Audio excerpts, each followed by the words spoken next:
नमस्ते प्यारे बच्चों, वेलकम टू नामलू क्लासेस। नामलू क्लासेस के यूट्यूब प्लेटफॉर्म पर आपका स्वागत है। आज हम डिस्कस करेंगे अपने हिंदी वाले वीडियो में व्यंजन पे।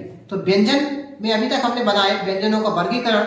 व्यंजनों के वर्गीकरण के बाद हम आज एक वीडियो बना रहे हैं आपका, उसका नाम है आपका प्यारे बच्चों प्राणत्व के आधार पर व्यंजनों का वर्गीकरण। किसके आधार पर? प्राणत्व। प्राण का अर्थ होता है प्यारे बच्चों हवा से, है ना। तो अर्थात प्राणत्व के आधार पर या हवा के आधार पर वर्गों का व्यंजनों का हम वर्गीकरण देखेंगे, व्यंजन वर्णों का। चलिए आइए हम देखते हैं। देखिए प्यारे बच्चों, आज हम क्या करेंगे? प्राणत्व। प्राणत्व मतलब होता है वायु, है ना, वायु या हवा। प्राण का अर्थ होता है हवा से। तो हवा या प्राण के आधार पर व्यंजन वर्णों का वर्गीकरण आज हम देखेंगे।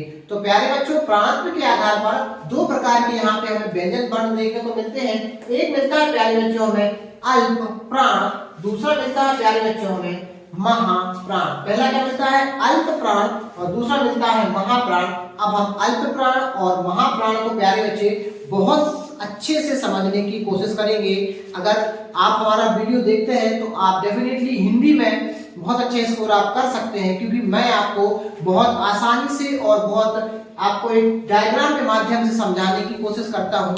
तो आप वीडियो को ज्यादा से ज्यादा देखें और साथ ही साथ लोगों को आप शेयर करें। आप वीडियो देखने के बाद अगर एमसीक्यूज लगाएंगे तो मैं आपसे वादा करता हूं आप डेफिनेटली बहुत अच्छे से आप मॉक टेस्ट को या एमसीक्यूज लगाएंगे तो उसमें आप बहुत अच्छा स्कोर कर सकते हैं, और ये आपकी प्रैक्टिस के लिए बहुत अच्छा होगा। क्योंकि आप डिटेलिंग इससे पढ़ लीजिए और प्रैक्टिस के लिए आप कोई भी अच्छी बुक ले लीजिए जो आपके हिंदी एमसीक्यूज की आती है, वहां आप बहुत अच्छे से प्रैक्टिस कर सकते हैं। चलिए अब देख लेते हैं हम अल्प प्राण और महाप्राण को। तो प्यारे बच्चों, अल्प प्राण क्या होते हैं और महाप्राण क्या होते हैं तो हम बहुत अच्छे से समझ लेते हैं। प्यारे बच्चों, अल्प प्राण मतलब होता है जिन व्यंजन वर्णों के उच्चारण में या जिन ध्वनियों के उच्चारण में या जिन व्यंजन वर्णों के उच्चारण में मुख से कम हवा निकले, जिन व्यंजन वर्णों के उच्चारण में मुख से कम हवा निकले या मुख से निकलने वाली वायु की या हवा की मात्रा कम हो, उन्हें बोलते हैं हम अल्प प्राण। अल्प मतलब कम होता है, तो ऐसे व्यंजन वर्ण जिनके उच्चारण में मुख से कम हवा निकले या मुख से निकलने वाली वायु की मात्रा कम हो। जैसे इसमें आते हैं आपके तीन वर्ग। पहला आता है आपका का वर्ग। बोलिए आपका का, खा, गा, घा, ड़ा। कम वायु की मात्रा निकल रही है, मुख से कम हवा निकल रही है। अब बोलिए टा, टा, ठा, ढा, डा, णा। फिर बोलिए आप पा, पा, फा, बा, भा और मा।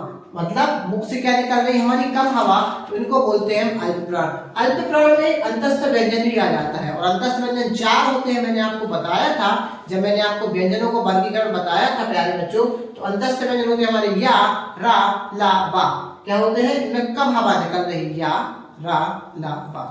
मतलब मुख से हमारी कम हवा निकल रही है ना, तो उनको हम बोलते हैं अल्प प्राण। अब आ जाओ प्यारे बच्चे महाप्राण पे। तो महाप्राण होते हैं जिन व्यंजन वर्णों के उच्चारण में मुख से निकलने वाली वायु या हवा की मात्रा अधिक होती है, उन्हें हम बोलते हैं महाप्राण। या जिन व्यंजन वर्णों के उच्चारण में मुख से अधिक हवा निकले या मुख से अधिक वायु निकले, उन्हें बोलते हैं महाप्राण। तो महाप्राण हमारे कौन कौन से होते हैं? चा वर्ग होता है और ता वर्ग होते हैं। जैसे चा, ज्यादा हवा निकली, चा।